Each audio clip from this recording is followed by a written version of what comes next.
Hey everyone. So I'm going to talk you through some of the information for our training on Wednesday on the North Carolina digital learning competencies for educators. So this is the state of North Carolina putting something in place to officially get us into the 21st century. It is 2016, but they finally have something down on paper for us to actually work towards. So if you want to access this PowerPoint at a later time, that tiny URL at the bottom of the screen that you see there is available. So it is a Google Slide file, and so you can add that to your Google Drive if you would like. All right, so this is the contact information for Nathan Craver. He does work at DPI and he is the digital learning plan consultant. So he is, in charge of helping us implement all of these competencies over the next few years. So there's his contact information. So about the competencies, this is an act directing the state Board of Education to develop and implement digital teaching and learning standards for teachers and school administrators. So everyone's going to be going through a lot of training and a lot of professional development over the next few years because of House Bill 23. So this is an actual piece of legislation that is a requirement now for all teachers and administrators.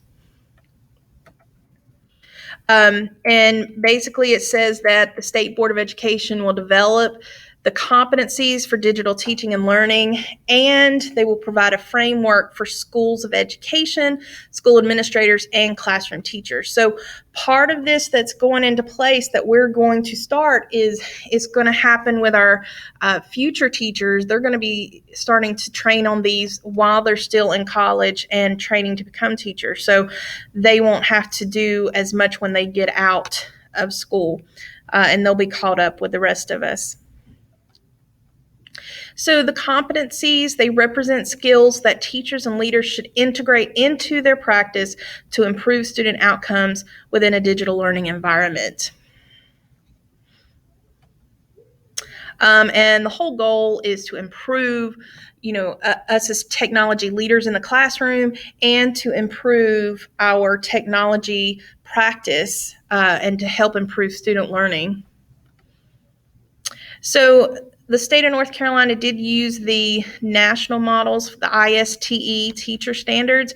If you are not familiar with those standards, I would strongly encourage you to Google ISTE teacher standards. There are specific standards for teachers, students, administrators. I mean, it's the whole gamut. And it's really fascinating what national expectations actually are. I don't think we share those quite enough, and it's really quite interesting.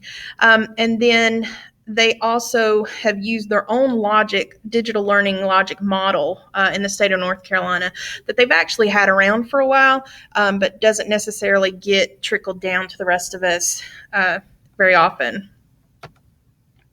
So the four main areas are leadership in digital learning, digital citizenship, digital content and instruction, and data and assessment. So it's all things that we're already doing in our classrooms already, but now we are putting the technology and digital learning part to it.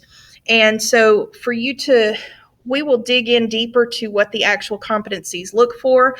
There is a link at the bottom of this screen that we will take a look at Wednesday's meeting. But those are the four big areas where you will be showing competency. For administrators, you guys focus on vision and strategy, content and instruction, human capacity and culture, personal growth and connectedness, and community. Really, again, these are already areas that administrators focus on anyway.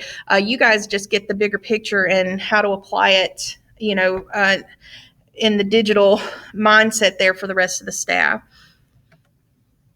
Okay, so the implementation guide, the competencies were developed. We're sharing the framework and getting that built and everything like that. And now we are starting the professional development phase of getting this implemented. So basically, it comes down to this. You are going to have 3 different ways to earn a badge. Now, it is my understanding that districts can choose to allow the 3 different methods. I'm not sure which way Yadkin County is going yet. We've discussed different things, but again, I'm just not sure. But basically, you start off, you either look at the standard and you consider yourself a novice, experienced, or you feel like you've already mastered a certain topic.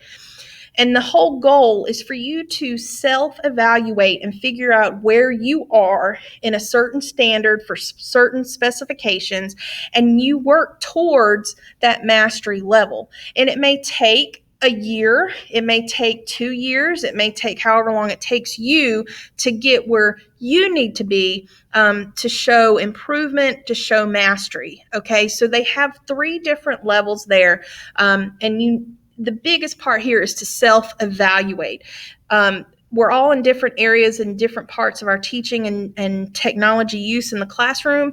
And so this is set up for us all to advance at our own pace and with our own skills. Okay.